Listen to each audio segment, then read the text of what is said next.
Hey my loves, as most of you already know, I am slightly obsessed with using fresh herbs in my cooking. In fact, I use them in breakfast, lunch, dinner, drinks.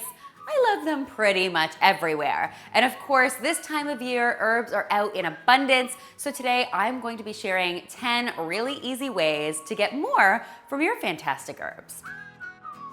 Now, of course, you can always purchase your herbs from the supermarket, but I think homegrown are best, particularly if you have a sunny windowsill to put them on. A great tip is to add a few natural stones to the bottom of your herb pots to help with draining.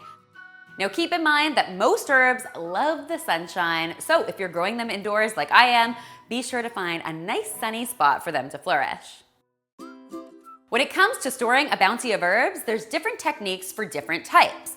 Hardy herbs like thyme and rosemary can be rolled in a moist paper towel and then placed in a zipper bag in the refrigerator until they're ready to be used. For more tender herbs like cilantro and parsley, you'll basically want to place them upright in a jar with about an inch of water in the base. To keep them even more fresh, you can cover the tops with a zipper bag and secure it with a rubber band. Place these in the refrigerator and your herbs should last between 3 and 5 days. Basil can definitely be stored the same way, but you'll want to store it outside of the fridge at room temperature. When it comes to chopping your basil for cooking, one of the best techniques out there is something called a chiffonade. Basically, all you're going to do is stack your basil, roll it like you're rolling a cigar, and then run your knife along it to create these beautiful basil ribbons. They are perfect for garnishing just about any summer dish you can think of. Another great tip for cutting your herbs is to use clean kitchen scissors and cut them right into your dish. This saves you the time of cleaning a cutting board. Now, I've definitely mentioned this in videos in the past, but one of my least favorite kitchen jobs is removing the leaves from things like thyme and rosemary. There are a few kitchen gadgets on the market that can help you with this task, but I find the easiest way to do it is with either a sieve or a colander. You simply stick the stem through one of the holes and then pull. Voila! You've saved yourself a ton of time.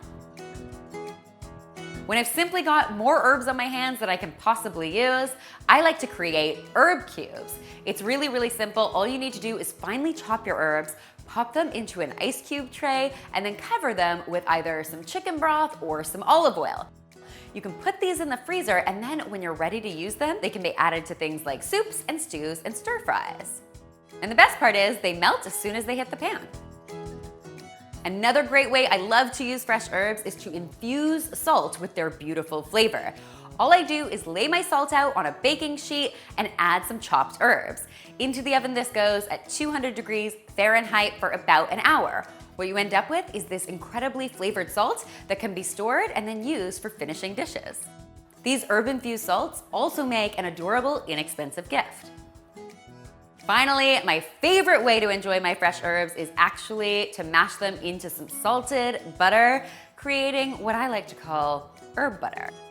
This stuff is amazing in all sorts of dishes. I love it on a steak or melted over cooked vegetables, but I love it best spread on toast.